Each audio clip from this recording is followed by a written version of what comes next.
Assalamualaikum warahmatullahi wabarakatuh.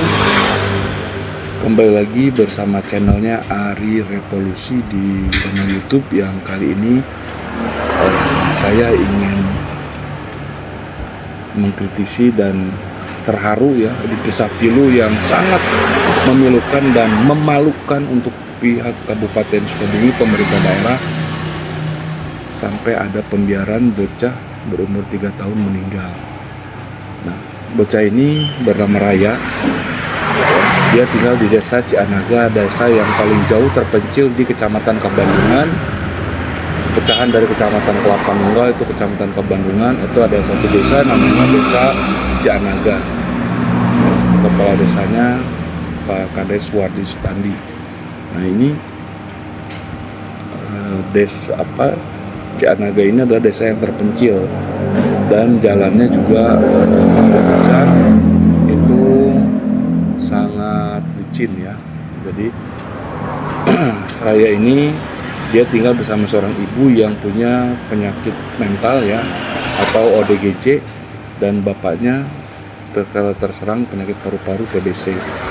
Semenjak balita dimulai merangkak, Raya ini dibiarkan berjalan di tanah, bermain di kolong jembatan, bermain di kolong rumahnya ya, di kolong rumahnya yang kotor, banyak kotoran ayam ya, banyak kotoran ayam dan lainnya mungkin kemakan. Nah, dibiarkan jadi dia menjadi cacingan. Nah, tetapi harusnya ada antisipasi atau ada ajakan dari para bidan-bidan desa untuk mengajak Raya seorang balita ke posyandu. Nah, ini sepertinya tidak ada. Pihak desa pun membiarkan, pihak bidan desa pun membiarkan, puskesmas juga membiarkan, dan pihak kecamatan juga ada pembiaran. Ya, makanya ini adalah sekelumit pemerintah yang bobrok, yang menurut saya hanya menghabiskan anggaran negara saja, ya, tidak paham betul, tidak pernah turun ke rakyat yang tidak mampu. Jadi betul KDM Bapak Aing, Gubernur Jawa Barat, sudah mengevaluasi Dinas Jawa Barat, Dinas Kesehatan Jawa Barat, untuk berkoordinasi dengan Dinas Kesehatan Kabupaten yang kerjanya molor saja ya. Dinas Kesehatan Kabupaten dokter banyak, profesional, tapi dia tidak bisa menangani seorang bocah Raya yang meninggal digerogoti oleh cacing gelang. Jadi Raya ini sudah dibawa oleh Rumah Teduh ya, ada TI-in dari Rumah Teduh, aktivis sosial ya yang peduli terhadap masyarakat. Akhirnya Raya dibawa oleh TI-in dalam keadaan memang sudah tidak sadar ya. Selama 9 hari di rumah sakit, Raya tidak punya BPJS, jadi dia dibiarkan ya, disilakan urus BPJS-nya oleh pihak Rumah Teduh ya, pihak organisasi Rumah Teduh. Nah, proses untuk pembuatan BPJS-nya saja dioper sana sini. Nah, ini yang menjadi greget bahwa pemerintah sudah buta mata hatinya ya, tidak punya nurani dan benar-benar bobrok sekali. Makanya Bupati Sukabumi ini Pak Asep Japar segera pindahkan kepala dinas kabupaten ya, itu udah gak benar kerjanya tuh. Dan pihak-pihak rumah sakit yang jangan sampai ada lagi pembiaran ataupun korban dari rakyat yang tidak punya sampai meninggal. Nah, ini kan karena ada pembiaran di rumah sakit, dioper sana oper sini, harusnya ditangani dulu ya. Berbicara anggaran, negara ini punya anggaran gitu kan, dia itu rakyat mempunyai hak dan kewajiban. Makanya kita saksikan saja, ini saya greget dengan pihak pemerintah ya. Nah, ini kita saksikan cuplikan videonya dari mulai dibawa ke rumah sakit sampai Raya meninggal ya. Saya sampai sedih, terharu, dan gregetan kepada pihak pemerintah yang dungu gitu kan. Nah, mari kita saksikan.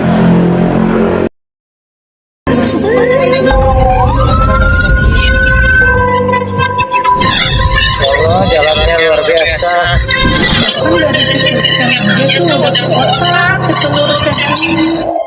Bismillah. Kasus Raya menjadi fenomena potret kondisi penanganan kesehatan di negeri ini. Bagaimana ketika kami evakuasi Raya dari rumah biliknya, pada hari Minggu 13 Juli. Kami sudah dalam keadaan tidak sadar. Bagaimana kami melihat ternyata Raya dilahirkan oleh seorang ibu yang tidak sehat secara mental. Belum dibawa berobat. Kenapa Bu alasannya? Nggak ada ibunya. Nggak ada apanya? Biaya. Sehingga saat itu sudah terbersit di hati ini. Bagaimana ibunya bisa mengurus dan membesarkan Raya dengan baik. Ketika Raya kami larikan ke IGD RSUD dan malam langsung harus masuk PICU. Kami baru menyadari ternyata Raya tidak memiliki kartu identitas yang otomatis tidak memiliki BPJS, baik yang bantuan pemerintah apalagi yang mandiri. Sehingga kemudian kami jaminkan Raya ke bagian admin rumah sakit dan kami diberi kesempatan 3 kali 24 jam untuk mengurus identitas dan BPJS-nya. Dengan catatan, bila lewat dari 3 hari, maka administrasi Raya otomatis akan dicatat sebagai pasien dengan pembayaran tunai. Dan mulai dari hari pertama Raya masuk PICU, perjuangan berat dan kesabaran dalam kami betul-betul. Relawan kami dioper-oper dari satu dinas ke dinas lain untuk mendapatkan bantuan BPJS pemerintah bagi Raya. Berkejaran dengan waktu yang hanya 3 hari. Dari dinas kota ke dinas kabupaten, sampai juga ke dinas kabupaten, dan diarahkan lagi ke Kadit Limin Jansos. Dari Kadit Limin Jansos dioper lagi ke Dinkes, dan kemudian mendapatkan pernyataan Dinkes Kabupaten tidak punya anggaran dan MOU dengan RSUD Jateng, dan bahkan memberikan solusi agar Raya yang telah berhari-hari dalam keadaan koma dipindahkan saja ke rumah sakit Kabupaten Jateng. Ke semua pihak kami sudah tunjukkan betapa mengerikannya kondisi Raya saat itu. Kami tunjukkan bagaimana tenggelam sepanjang 15 cm ditarik keluar dari hidungnya dalam keadaan hidup, juga keluar dari mulutnya, dan ratusan cacing keluar dari kemaluan dan emasnya dalam keadaan sebagian besar hidup. Kami tunjukkan Raya kondisinya kritis. Sudah lebih dari 1 kilo cacing dikeluarkan dari badannya, tapi tidak juga habis-habis. Kami tunjukkan hasil CT scan dan ronsen Raya, bagaimana rasanya tidak bercuma yang diketawakan.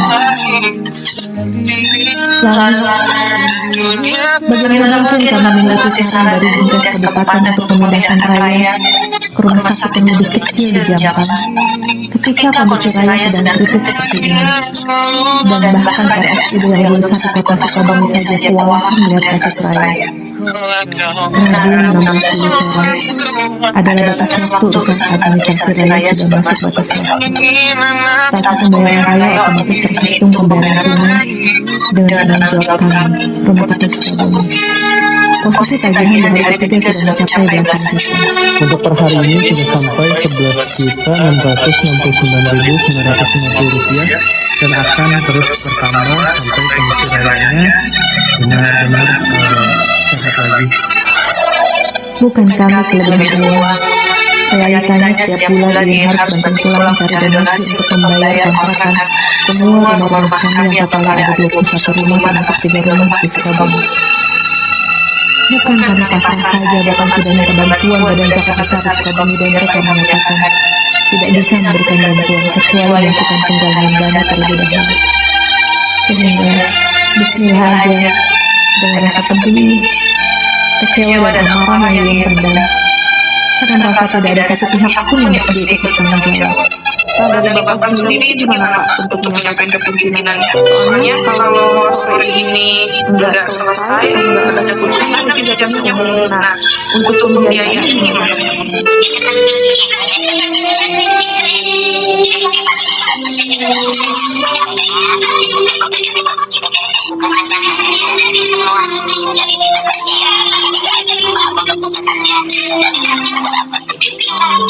Boleh nggak Pak saya izin menghubungi pimpinan aja kita kalian biar bisa menjelaskan langsung itu Pak.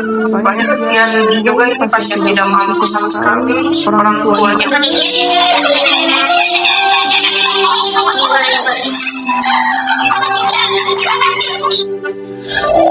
Kami teruskan saja pengobatan Raya Bahkan ketika harus mengambil beberapa tindakan medis dengan konsekuensi biaya yang cukup besar. Ternyata betul, kecewa dengan harapan manusia. Kecewa dengan sistem kesehatan yang dibuat di negeri ini. Ngeri melihat nurani para penguasa yang tidak tahu isi melihat penderitaan rakyat. Kalau bukan karena masih ada iman sedikit dalam hati ini, sehingga yakin Allah tidak akan menjalin perjuangan ini. Ingin rasanya ikut angkat tangan dan membiarkan saja mereka. Tak apa terkait yang harusnya bertanggung jawab. Tapi ya Rabbi, bagaimana kami tega melihat kondisi Raya yang sudah lemas, karena semua nutrisi dan oksigen dalam tubuhnya habis bisa kelewatan saja di sini.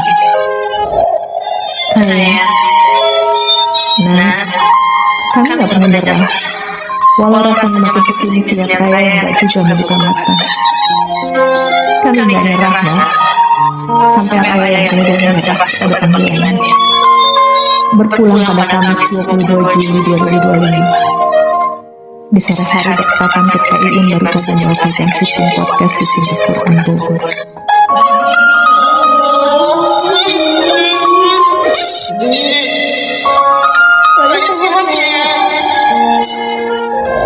Ketika Raya meninggal, tagihan rumah sakit menunjukkan angka hampir 50 juta. Menyesalkan Iin, karena setelah habis-habisan cerita Raya meninggal juga, sama sekali gimana? Enggak sama sekali. Bagaimana yang bisa tahu Raya akan meninggal setelah 9 hari dirawat?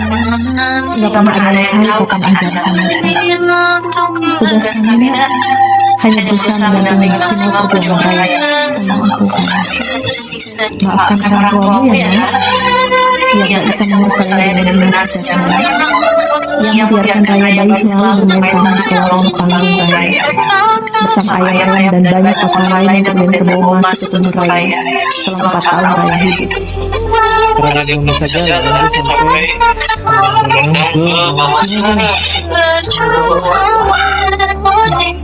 maafkan pernikahan diri ini ya, yang tidak bisa cepat anggap melihat rakyat yang hidup seperti ini. Dan maafkan kami juga ya, yang tidak tahu tentang penderitaan Raya. Raya udah meninggal sekarang, udah gak rasakan lagi.